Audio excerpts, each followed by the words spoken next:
You're listening to The Social Workers on WCDB Albany.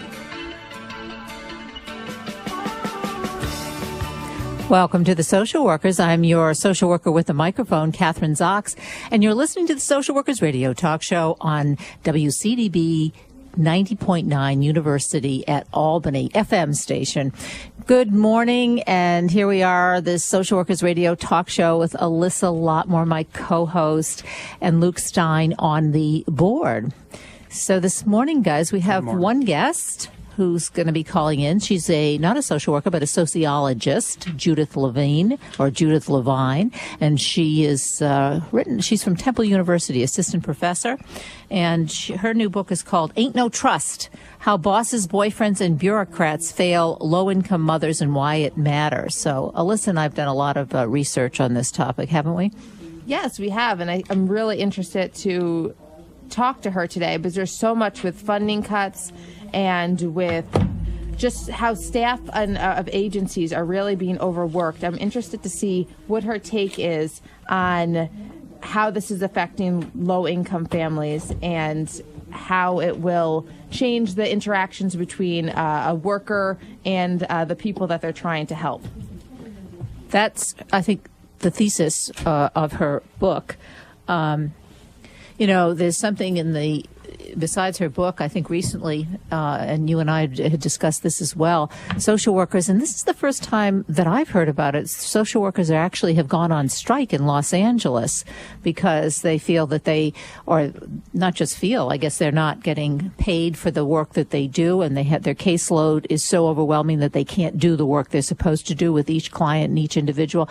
Now, I think this happened last week, this strike for social workers. I don't know what's happening with it now. Do you? I don't know. I mean, I think it's going to take a little while to be resolved because, I think they want these demands. The state says there's no money, we don't have enough resources. So I'm interested to see how it plays out. And the most important thing is that we don't want the workers to be negatively affected by this. And you don't want the people that they're trying to help be negatively affected by this. But I have a feeling that someone's going to be left unhappy in this. Yeah, it was over 1,600 social workers in Los Angeles County last time that I got the statistics for that, who want better pay and fewer caseloads. But it's almost impossible in this economy, isn't it? I mean, it is. I mean, even when I was in the school setting, middle school, and I was trying to connect students with outside resources, some students were on things like probation. There was, CPS cases. And I would talk to either the probation officer or the caseworkers, and they would tell me off the record, we're really overwhelmed. We're going to do our best, but there's only so much we can do right now. I have so many cases. Somebody was let go or, laid off, and they didn't replace them. They just added their cases onto ours and split them up.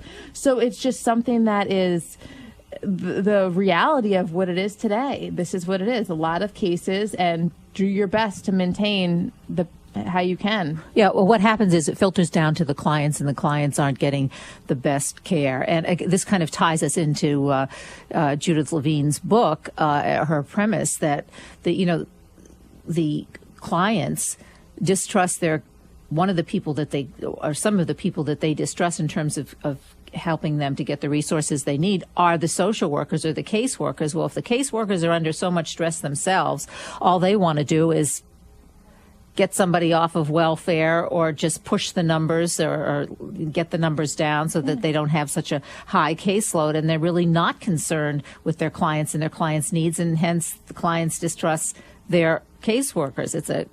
Yeah, and even today, I was reading so many articles and watched some news clips.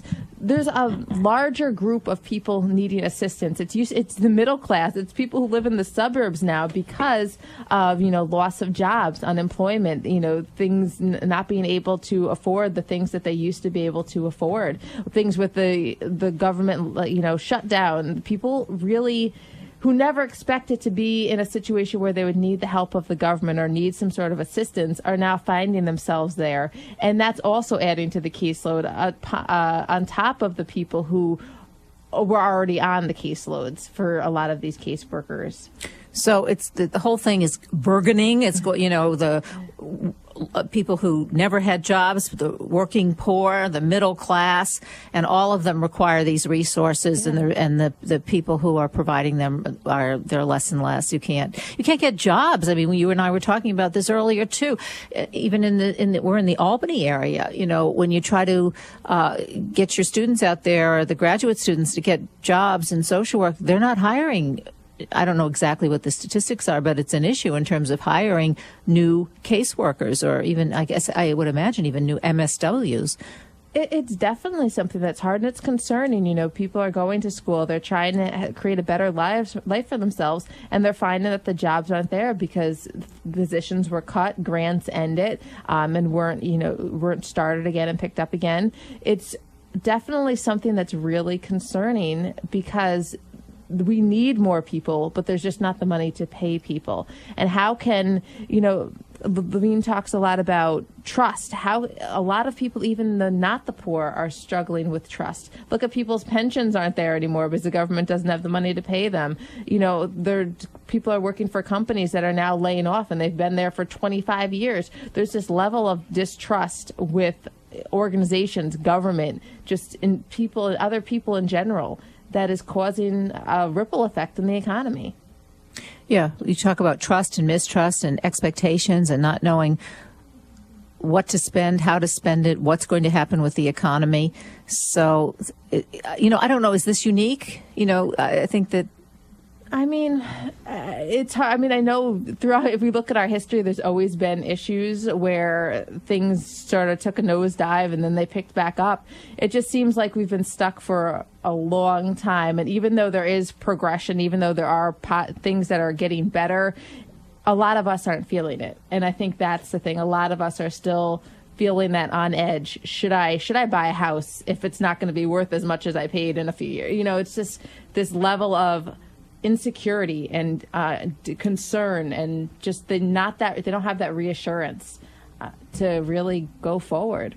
In the School of Social Welfare, and I don't know if you know the numbers, I wonder, in our school as well as other schools of social welfare around the country, I'd be curious as to the enrollment. Are there more students enrolling as social workers, or have the numbers declined? I don't think that they've declined. I think individuals, for whatever reason, they're passionate about it. They want to help other people. They feel that this is their calling or whatever. They're applying to schools of social welfare or social work, and I don't think the numbers are down.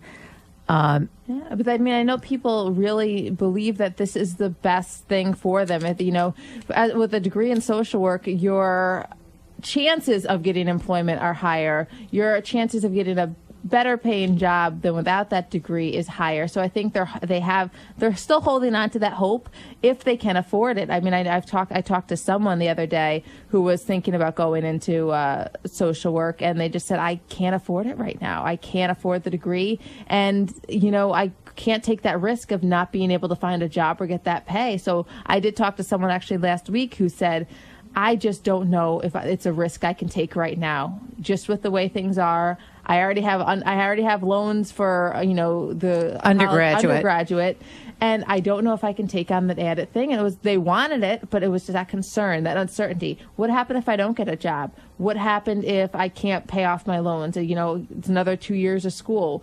What will happen? And I think a lot of people in general are feeling that concern, that what's going to happen? Is this worth the risk? And the author talks a lot about, can we take risks? She said, trust allows people to access the opportunities provided by taking risks, but only when those partners or institutions on the receiving end are trustworthy. When this is not the case, distrust protects one from harm. And I really think that is not only with people in poverty, but in people in general right now.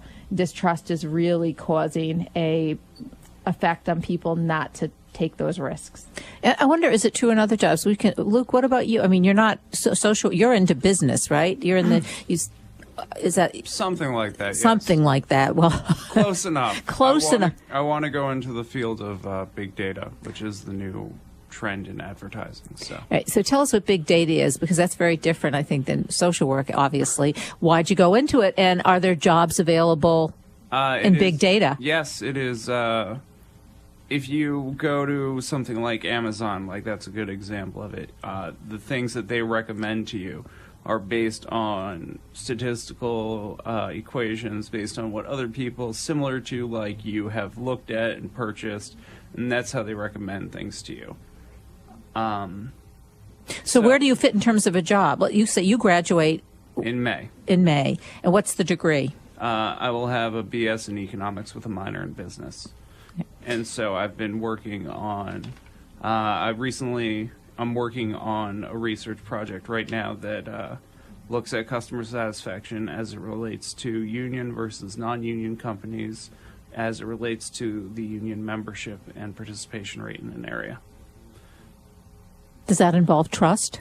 I guess. I don't know if it involves trust. I'm kind of confused with the question. So what is the job market like for me? Like, that right now is a very, that's a growing field. And so it's something that I feel I'll be able to get a job in if I spend enough, I've been working on things outside of school to build my skill set so that I can find a job when I leave. But I don't know how much success I'd have if I didn't do those I have to actively do things to build my resume and make contacts with people who are in the industry to find out what kind of skills I should build in the meantime. So you're doing that now? You have jobs or projects that are specifically related to the kind of work you want, and so by the time you graduate, you have some kind of a resume? Is that what you're saying, if you want to be able to compete? Yes. Well, that makes sense. Yeah, and I mean, it's great that you have the opportunity to do that. And I mean, when I talk to some other people who have, are going back to school, and I think that's where sometimes we have the extra stress. If you're going back to school, you have a family at home, you're maybe working part-time in a job that's not really related to what you're trying to get your degree in. That's when I think a lot of the stress comes. Do I have time to do the extra projects that you really do need to get that experience? I mean, internships and showing that you have that experience, building that resume is critical in getting the jobs. That is totally accurate. And something that I talked to a friend who went back to school, and I might be doing some research with a professor next semester because he told me that was something really key that he had wished he had done as an undergraduate. Mostly, he was looking at that in terms of applying to grad schools, because that's something grad schools really want to see, is that you've done research with people in the field. And the best opportunity to do that is when you are in school. So you no longer can graduate from school, get good grades, get good recommendations from your professors, and then be able to get into a decent grad school, because it sounds like there has to be all this other intervening experience. I just think that there's so many people now who go to school. It's sort of, it used to be going to college, years ago, it used to be going to college was sort of, oh, this person is setting themselves, apart from people who just had the high school degree. And then it was, getting your college degree. Then it was, go to your master's degree. And there's just so many people who are going to school now. You have to set yourself apart somehow, and I think those internships and extra projects are critical in being able to set yourself apart. I mean, grades are one thing, but being able to say, well, I have experience here, I've interned with this organization, or I've done a project for this organization. So it's definitely something that is needed now. Yeah. So how effective are internships? I know kids are interning all over the place. It's great for organizations. I know some of the big corporations in New York City, some of my friends' kids have gone there for internships, unpaid. I mean, they use them for everything, and they don't have to pay them. It's great. So is that our guest? It is. She's on? Put her on. Okay. Maybe we should go to a short break, because we've been talking. We're going to come back and we're going to be talking to Judith Levine and discussing her new book, Ain't No Trust. Don't go away. You're listening to the Social Workers Radio Talk Show with Catherine Zox, Alyssa Lotmore, and it's WCDB University at Albany, 90.9 FM. We'll be back in a minute.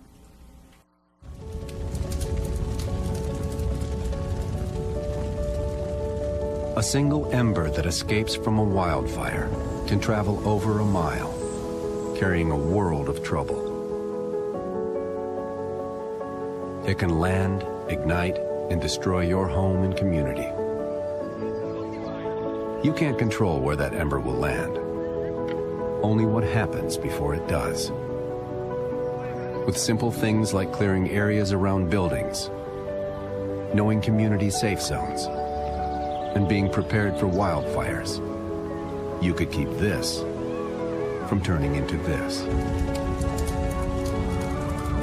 Your home is better protected from wildfire when your whole community is prepared. Visit fireadapted.org for more tips on how to get started adapting your home and community to wildfires. A public service message brought to you by the U.S. Forest Service and the Ad Council. Welcome back to The Social Workers on WCDB Albany. We're back. We're the Social Workers Radio Talk Show. I'm your social worker with a microphone, Catherine Zox. You're listening to WCDB, University of Albany 90.9. And I'm here with my co-host, Alyssa Lotmore, LMSW. And this morning, joining us is Judith Levine.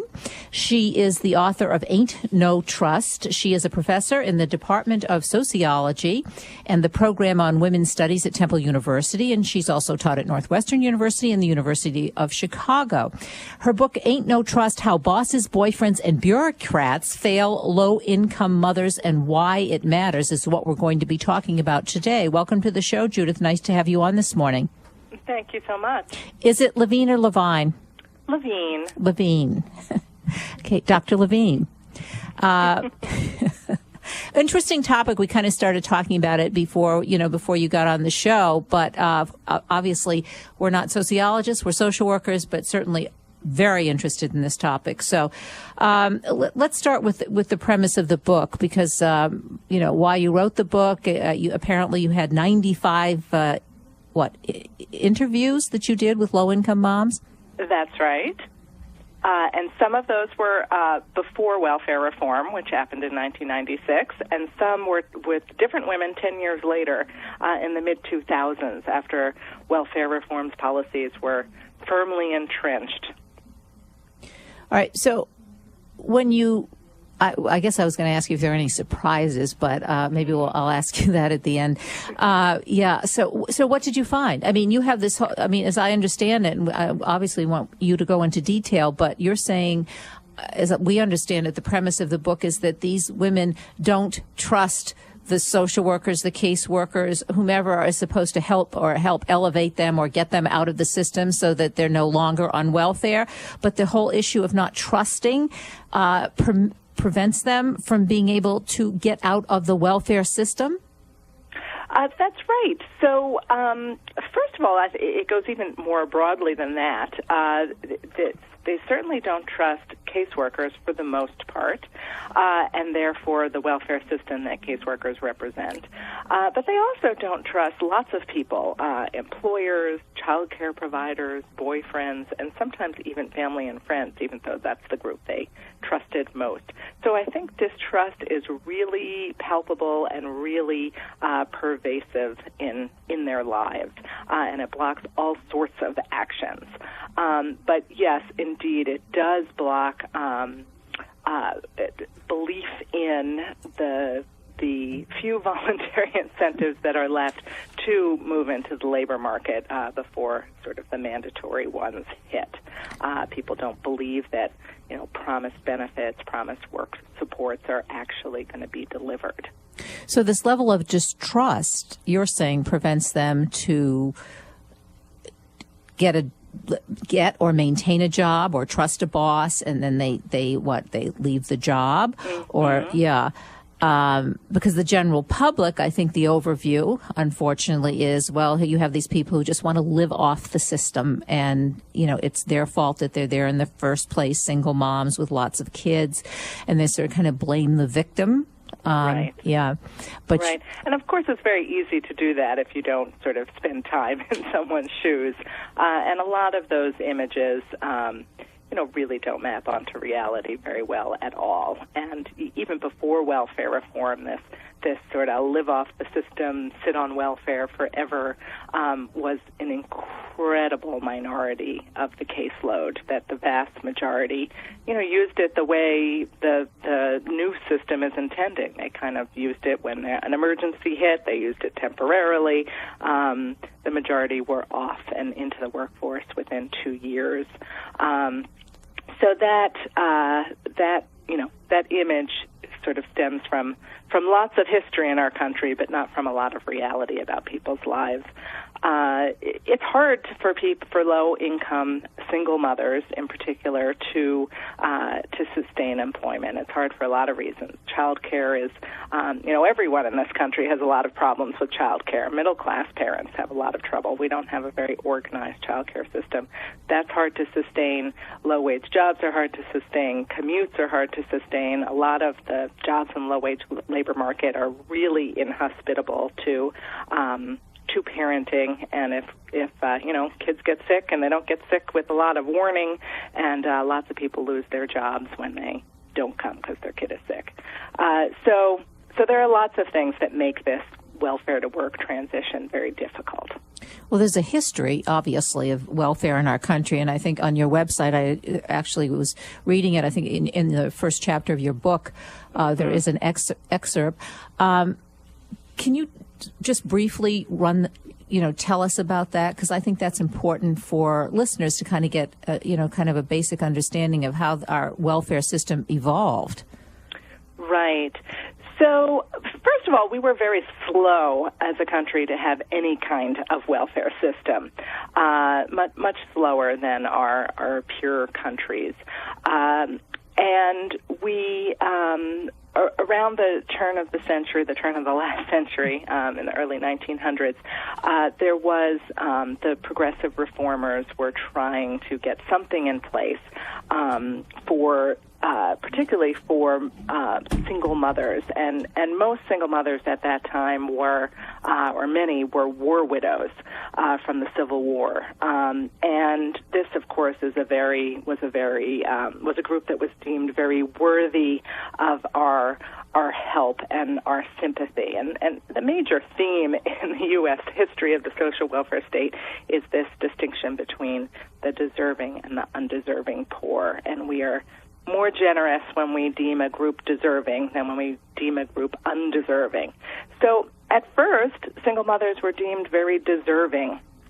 But over time, when single mothers were more likely to be never married women who had children outside of marriage, suddenly there was a lot less sympathy and support.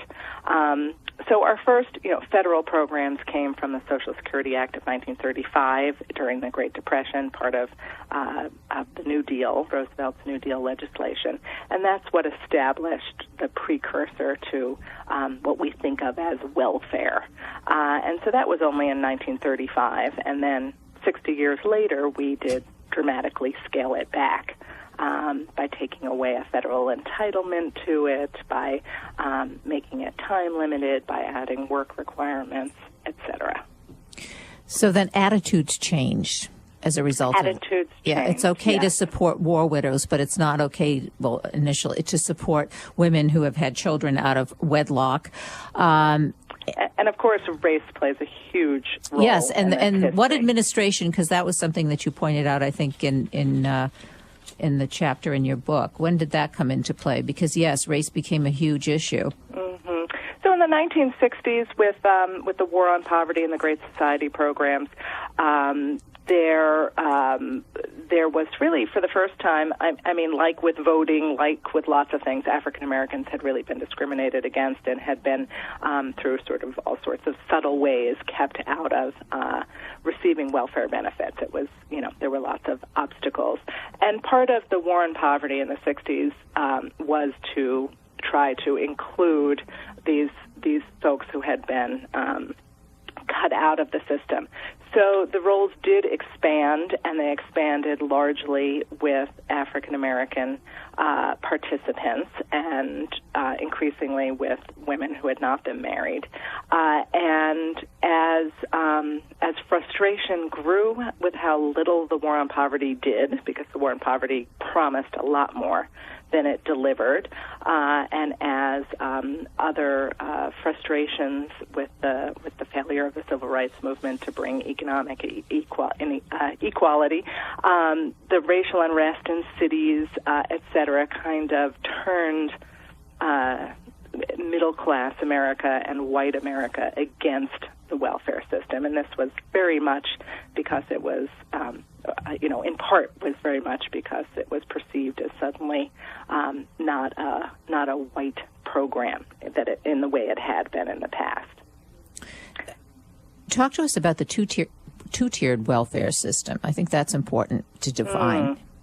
So the welfare system that was set up in 1935 through the Social Security Act as part of the New Deal set up this two-tiered or bifurcated welfare system. So one tier are what are called social insurance programs, and those are programs that are universal, meaning that they're not only for low-income people. If they go across the income strata, you pay into them. You get back from them based on how much money you earned, for the most part, for most of the programs. So we're talking about Medicare? We're talking about actually Medicare, Medicare, yes, is a universal program in that everyone who reaches age 65 gets benefits from it. So, yes, I think the main one people think of are the Social Security retirement benefits that are based on how much you pay into them. And that is very distinct from public assistance programs, which is the other tier. And these are ones that are that one has to be income eligible, meaning one has to be very low income, and that you don't pay into them, and they tend to be much less generous. So we have this system that kind of splits our population and splits off low-income people, disproportionately women and single mothers, disproportionately people who are not white, into this much less generous program. And also because it singles those folks out, it's stigmatizing. And has a lot less political support because a lot fewer people have a stake in them.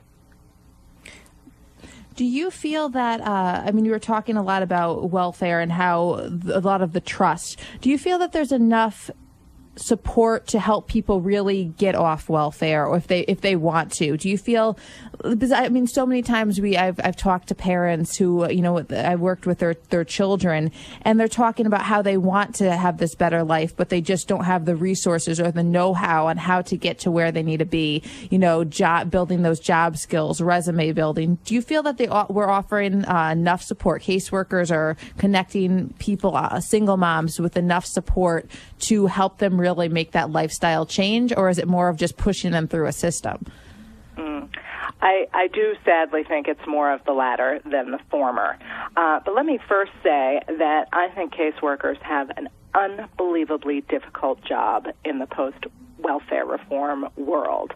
Caseworkers, prior to welfare reform, really just had to establish that someone was eligible for the program and then cut them a check. And post-welfare reform, suddenly caseworkers are asked to be full case managers who deal with all of the barriers that people are facing that are keeping them out of the labor market, have to provide supports, have to really think through how to get someone into the labor market. Caseworkers were not given enough training, enough support, and most importantly, their caseloads did not come down enough in size to manage all of this. I think it must be a very frustrating and very difficult job. And of course, caseworkers themselves are not paid very highly, and that's also, I'm sure, a frustration. So that said, I don't think, and lots of caseworkers enter the field because they want to help people and do good. But I think a lot get really burned out by a system that doesn't give them enough support to do what they need to do. And yes, the post-welfare reform system demands an enormous amount of participants and does not give them really enough support. There are supports. There are little pots of money for transportation, for uniforms, if someone needs a uniform for work. There are child care subsidies. These are not big subsidies. They don't buy a lot of the child care that's in the market. They cannot buy, but they are there. But to move into the labor market in a way that is sustainable is really difficult, and there really aren't enough supports for that. One of the major things that welfare reform did was, most states now, we have 50 welfare systems instead of one, because one thing welfare reform did is turned back full control of the programs to the states, and so states have a lot of leeway to do what they want with a federal block grant of money. And one thing that happened. I've just lost the point I was. Well, you were going to talking make about the different states. Each one now, each state has its own welfare system, so that's changed since the welfare reform. So that yes, right. And many states, this is where I was headed. Many of the states have taken what's called a Workfirst approach. And Workfirst means that the idea is just get someone in a job, any job, as quickly as possible, with the hope that will kind of, get them on the ground level and pull them into the labor market long term, and that they'll be able to move up over time. So this means that there is no longer support for people to get further education or further training. So job training in the Workfirst world is very quick and very minimal. It's a few weeks, run by the welfare program or by a group that they contract out to. It's about, that it's important to show up on time and to have a good attitude and things like that. It's not actually teaching job skills like how to be a welder, for instance. Well, given that's important, because do you know the statistics in terms of how many of those people stay in those jobs? There's enormous turnover. A lot of job training programs have a goal of keeping people in jobs for 3 months. This is sort of how they evaluate success. And I don't have, the statistics. But we're spinning our wheels. We're spinning our wheels. And a lot of people cycle in and out very quickly. Largely because when someone has to get into a job so quickly, it's really hard to line up child care that's really going to work long time. Often these jobs have 2-hour commutes each way. This is very difficult for a single parent to get child care that can handle that kind of a commute when you're so far away from your child during the day. So lots of people I interviewed, kind of got thrown into jobs, and 6 weeks later they were out of them because they were just so untenable. And so a lot of the problem, there are different degrees of critique of this system. Some people think that the whole work-based welfare system is misguided, and that these are single parents for the most part, not all, but many single parents of very young children, and that it is an inappropriate expectation that people should be in the labor market full time.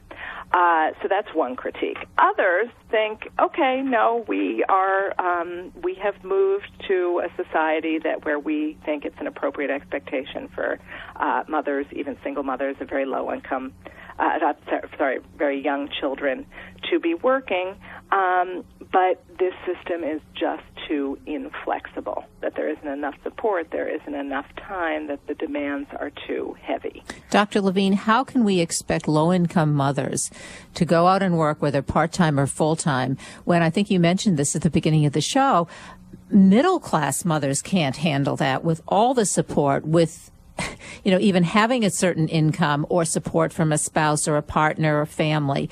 And then we put this expectation on low-income mothers. It's almost, we're setting up an impossible expectation for the family to be able to function that way. Yeah, I think we really are, and especially when you look at what the low-wage labor market offers. we just, I think, are hanging too much hope on what it can provide. We just had a recent report out of Berkeley that just over 50% of non-managerial fast food workers have some kind of welfare benefit to offset very low wages. And these are people who are working full-time. There are plenty of people who work full-time in low-wage jobs who are still under the poverty line. It reminds me of Barbara Ehrenreich's book. I forgot the title of the book. What's the title? Nickel and Dime. Nickel and Dimed, yeah, where she talks about the working poor. Yes, and she goes in, painstaking detail, shows how difficult it is to make ends meet on one of these jobs. And that these are jobs that people work very hard at, that people are skilled at. The people who were waitresses with her were much better than she was at the job because they had done it for a long time and they really knew how to do it well. But still, they were living in trailers. They were, having trouble making food stretch through the month. And I think one of the premises, and maybe this is what you're saying too, is if everything's going okay, it's going okay. But if one thing goes wrong, then you wind up losing your trailer, losing your one-room apartment, whatever it is. And there isn't any room for, there's just no wiggle room for any kind of a crisis. And, yeah. Right. And this is where the trust issue, I think, comes in with what you just said. Because it is so devastating to have one little false step, these women don't feel they can afford to trust. People in the middle class can afford to trust more because the cost of making a bad trust decision, of trusting the wrong person, are so much less. You're not as likely to lose a home or not be able to feed your kids or not have heat in the winter. And because of that, it is safer to trust. And another reason it's safer to trust is that middle-class people have more power to demand trustworthy behavior from others. They have more legal avenues. They have more things they are offering in return that makes it really a bad idea for other people to treat them badly, because that will hurt the other people, because there's reciprocity there. Low-income people have so little power to demand trustworthy behavior that they're in this situation where they may be right that others are just not trustworthy, and it's not a good idea to trust. And especially if making a bad trust decision means you and your kids are out on the street. Yeah. The lack of alternatives, I think, when you're talking about middle-class people. Okay, I made a mistake, and maybe if I lose this job or whatever, I have other alternatives. And there's always that sort of, I think, that bodes well for the middle class, whereas when you're talking about low-income families and mothers, that if I make a mistake, there are no alternatives. I don't have any other resources. And I think that, I think that affects one's ability to trust or to take risks. Yes, I fully agree. And women did, speak of that in these interviews. No, you talked a lot about trust and how caseworkers and people that they're working with have to start forming more of like the relationship piece. And when we're talking about the funding cuts that have been going on, I mean, I've been talking to, I work in the School of Social Welfare, and one of my parts of my job is to have arrange the internships for a lot of the students with, nonprofits and members of the community. And I've been talking to some of the supervisors, and they're telling me how at these nonprofits, and they're telling me how they're overwhelmed right now, that, people have been laid off and now their cases are part of their caseload. And how can we help the caseworkers or the people working at the nonprofits, the people who are trying to provide that extra support, those resources, when they themselves are overwhelmed? Some of their grants aren't getting refunded. How is all these funding cuts really affecting both the people trying to provide the extra help and the people who are receiving that help? Mm-hmm. Well, this is a terrible situation that we're in. It is very difficult for caseworkers or other social service providers to in a sense, be trustworthy when there are such budget cuts, because they simply don't have the resources to follow through. And in this situation, there isn't a lot we can do. It's really a much bigger structural situation that needs to change. I mean, this is one of the, we're really seeing right now the costs of welfare reform. Welfare reform was instituted in the late 90s when we were in one of the most booming economies of the country's history. And so it kind of played out without these dire effects that people predicted it might have. But now, once we hit the Great Recession, and even now that we're out of the recession, we're still feeling such impact of it, we're really seeing the cost of scaling back the safety net in this way. And the fact that there is no federal entitlement to certain kinds of benefits, and the fact that states are allowed to, states can eliminate their TANF programs. That's the main welfare program for single mothers, single parents. They can, eliminate it altogether, and so that's a problem of how we have structured this policy. And I think the recession really teaches us that there were very big costs. At the height of the recession, unemployment was up 88%, but the increase in TANF, the TANF caseload, the welfare caseload, was up only 16%. We increased the number of poor children dramatically, but only increased the number of poor children getting TANF by a tiny amount. So this is a major problem, and not only, as you point out, not only recipients, but the people who are trying to provide services are also really being squeezed. So, Dr. Levine, it's up to the sociologists to give us the bigger picture, isn't it? I mean, that's what, like you're saying. I mean, right. The social workers are kind of down in the trenches, but sociologists have the bigger picture. And I guess it's really important. I mean, I don't know how you do this, but for us as a country or as a culture to see the impact that this has on all of us. It's not good, not just for the recipients of welfare, but for all of us. It doesn't, if we don't have a healthy country, if we're all not healthy, both physically and mentally, and have access to jobs and health care and all the things that all of us should have. So how do you get that? I mean, writing books like you're writing, obviously, is one way, and getting on television and radio and all those things. But how do we inform the general public so that we do something about it, so that we can feel it? Yeah, I think one place to start is that this is where we started at the beginning of our conversation in this interview. There is such there's such anger towards low-income mothers in particular, and we really do, as a society, blame them for the hardships they are experiencing. And I do think a lot of that comes from a lot of misinformation about their lives.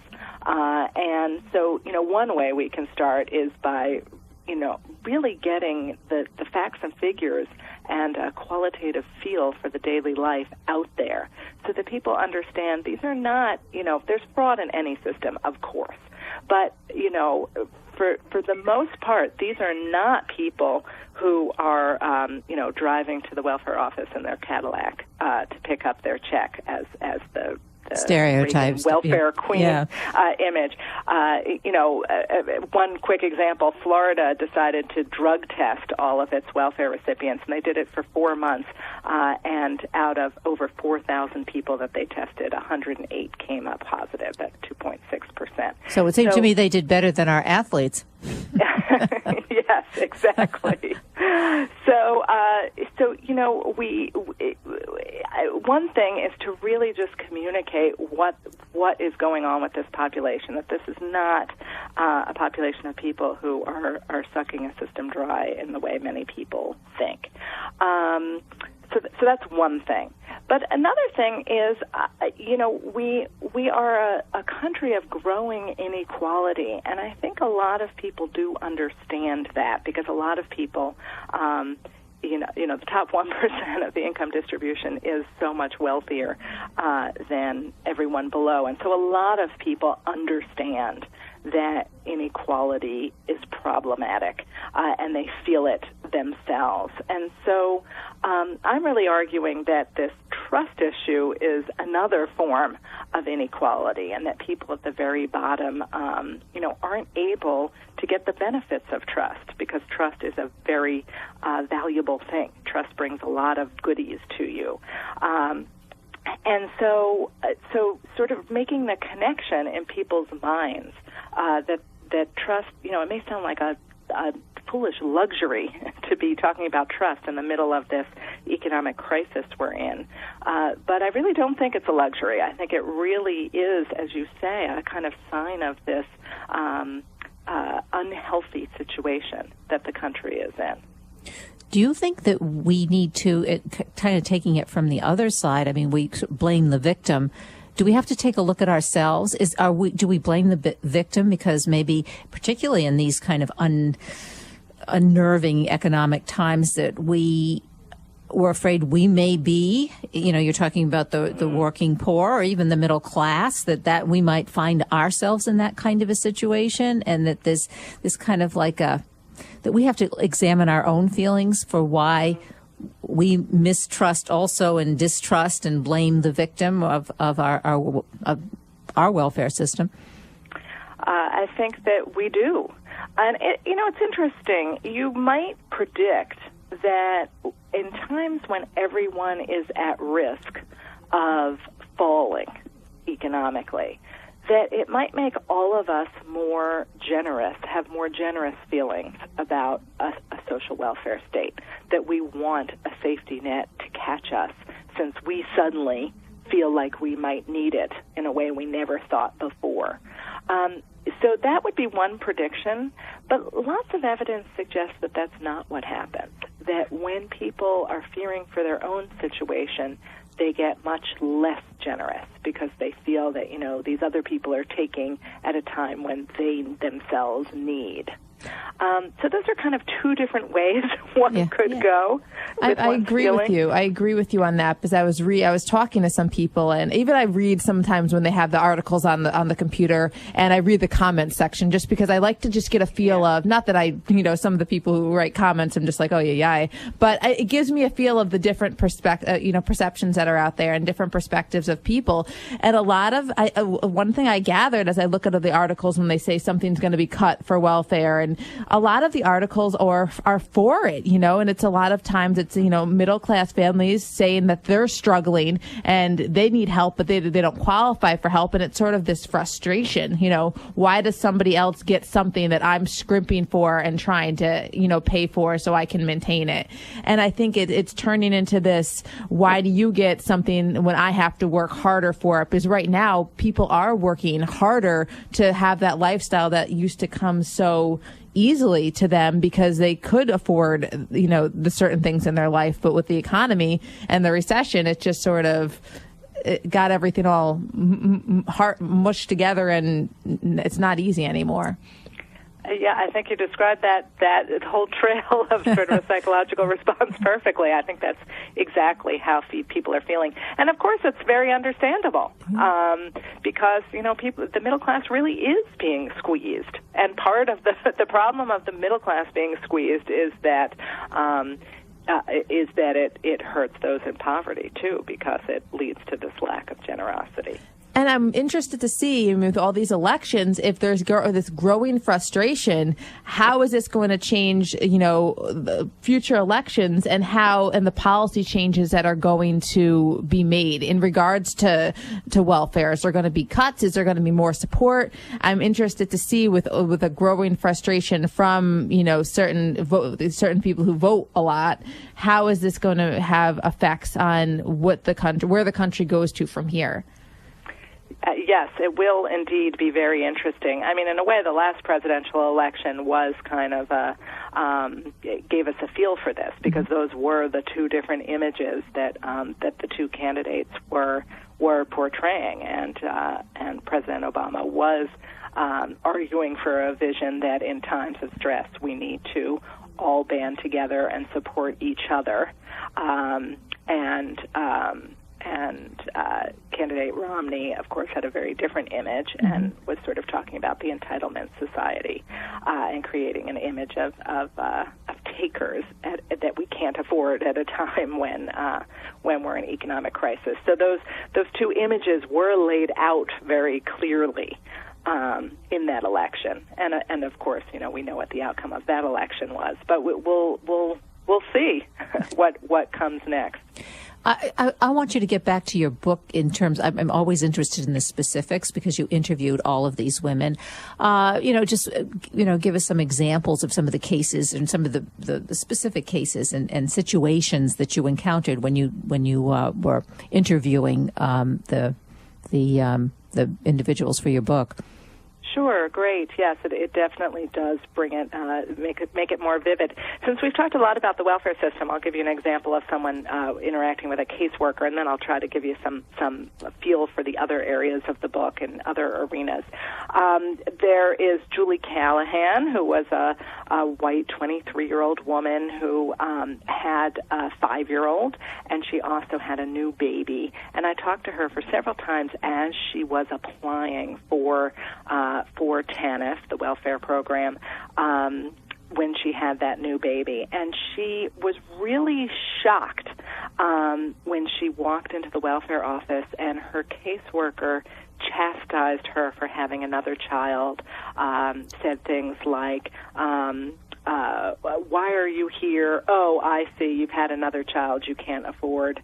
Why can't you get a boyfriend who's employed? Things like this. And Julie was stunned, and she concluded after her first meeting that it was 45 minutes of hell, and that Ms. Driscoll, her caseworker, doesn't like the people that need the help. And so this is, because, and of course we can imagine that Ms. Driscoll is very frustrated, and she has a caseload too big to manage, and it's frustrating when new people are coming in. So we could imagine her side as well. But the problem is that we have a structural setup here where the interests of the caseworker are at odds with the interests of Julie. Julie's there to get benefits. Ms. Driscoll is there to keep her caseload down. That's what she's rewarded for. And that's just when you have a system set up where people have opposite interests instead of the same interests, that is like a recipe for distrust, because Julie knows that it's not in Ms. Driscoll's interests to help her.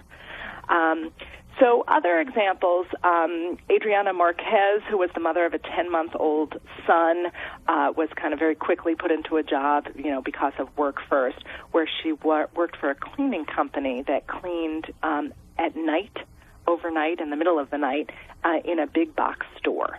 And she worked 13-hour shifts. She had no advance notice of what days she would work or what days she would have off. This was incredibly difficult to manage childcare for a 10-month-old. And the cleaning crew was locked in the store overnight as an anti-theft measure so that people couldn't walk out of the store with stuff. And she was incredibly nervous about being locked in a store when she had a 10-month-old at home with a babysitter who she didn't have full faith in. And that job did not last very long for that reason. Deshwana Spurlock hired a friend to provide childcare, and she described how every day she came home and one kid had a bruise, another kid had a welt on his head, another day one of her children had a minor burn, and she kept asking this friend, what is going on? And finally she just decided she couldn't trust her, and she let her go, and she lost her job because she had no child care. So there are stories about boyfriends. Darlene Harris, she was one of the kind of steadiest workers that I interviewed. She was 22 years old. She had a 2-year-old son. She worked as a cashier for several years, which is a long time to hold a job amongst the group of women I interviewed. The father of her 2-year-old had a drinking problem. He was very jealous. They had broken up. He came to the house when a babysitter was there. He threw a chair. He thought there was another man in the house, and the babysitter left. And Darlene was holding on to that job, but she was piecing together childcare, and she concluded that she was really grateful she hadn't married James and wasn't tied to him in that way. So these are the kinds of stories that taught women to distrust. It's not that they, are distrusting just out of attitude or culture. It's that they learned from direct experience that people could not be relied upon. So how do we change that distrust right. to trust? Right. Given the examples you just gave us. Right.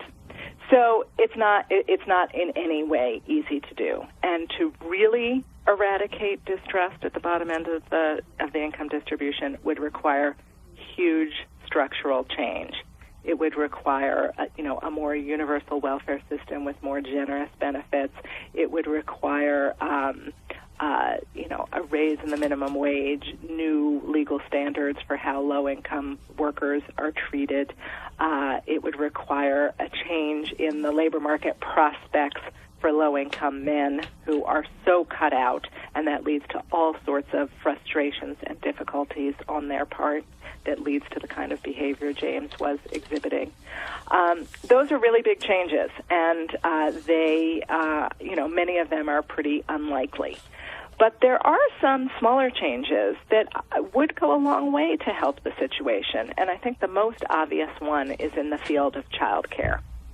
We put a fair amount of money into childcare through welfare reform, but the vast majority of that money went into subsidies to allow women to buy the existing childcare in their neighborhoods. And we put very little money into trying to improve the quality of childcare that is available to them. And because of that, the quality is not necessarily very good, and hence women are pretty wise to not trust it. And so if we put money into improving the quality of childcare, then childcare would be more trustworthy, and trustworthiness begets trust. And then women would use it. They would be more likely to sustain jobs. So that's something that we could do, and I think there is some political will to do. And that's very specific and very well defined. So I think, did we find an answer at the end of the show? We have to say goodbye, but I would like, it's been a real pleasure talking to you this morning. Yeah. A pleasure.